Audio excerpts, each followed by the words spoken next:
अभी divisional commissioner Sunil Kendrekar साहब के साथ एक मीटिंग लेकर आया हूँ और उस मीटिंग के अंदर मैंने 3 मुद्दों के ऊपर उनको जोर दिया हूँ।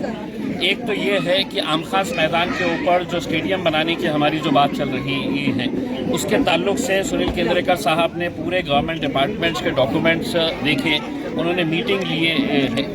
अब ये है कि हम जो हज हाउस का इनॉग्रेशन की जो बात कर रहे हैं, अब मैंने जैसा कहा था कि हम चाहे तो हम उसको खुलवा सकते हैं उसके अंदर, क्योंकि मैं भी खासदार हूँ, सांसद हूँ, मैं मेरे हाथ से भी उद्घाटन, लेकिन मैं खुद चाह रहा हूँ कि इसका उद्घाटन मुख्यमंत्री के हाथ से इस वजह से हो कि ताकि हम उद्घाटन उनका हज हाउस के लिए करवाए और काम हमारा आमखास मैदान के ऊपर जो स्टेडियम है उसका ऐलान उनके हाथ से करवा दें, ताकि पूरी गवर्नमेंट मशीनरी। सुनील केंद्रेकर साहब ने मुझे यकीन दिलाया है कि मैं यही हफ्ते के अंदर आमखास मैदान के ताल्लुक से जो मीटिंग लेना है, जितने भी कंसर्न लोग हैं उनकी मीटिंग मैं लूँगा।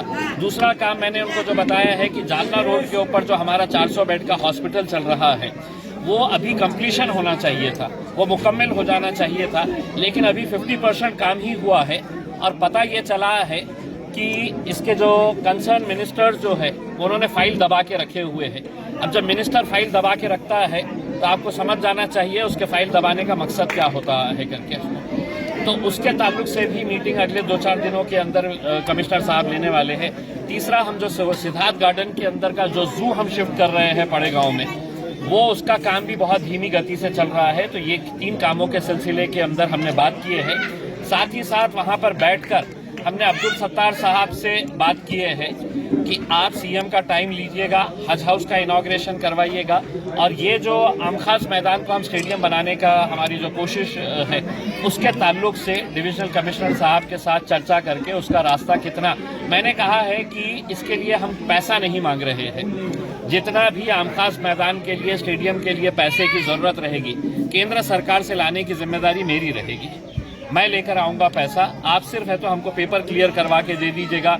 जो भी सरकारी डिपार्टमेंट्स लड़ाई कर रहे हैं कि ये हमारी जगह है, हमारी जगह है, तो उन सरकारी डिपार्टमेंट्स को भी हम साफ तरीके से बताना चाहते हैं कि अगर तुम्हारी भी जगह है तो वो जगह के ऊपर आज जो बच्चे क्रिकेट, फुटबॉल खेलते हैं वो जगह सिर्फ स्पोर्ट्स के लिए ही इस्तेमाल होने वाली है। तुमको अगर जगह चाहिए तो तुम डिविजनल कमिश्नर ऑफिस के पास है तो एक मेमोरेंडम दो और ये बताओ कि ये जगह की बदले में हमको दूसरी जगह दें, हम दूसरी जगह देने के लिए तैयार हैं। लेकिन आमखास मैदान के ऊपर 1 इंच भी हम किसी सरकारी डिपार्टमेंट को कोई कंस्ट्रक्शन करने के लिए देंगे नहीं है।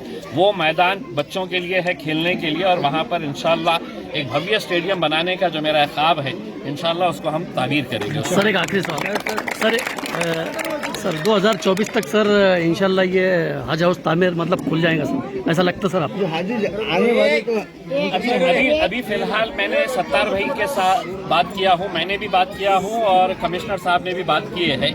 अगले 8-10 दिनों के अंदर मुख्यमंत्री साहब का कुछ प्रोग्राम ग्रामीण इलाकों के अंदर बन रहा है, गंगापुर के अंदर एक प्रोग्राम बन रहा है।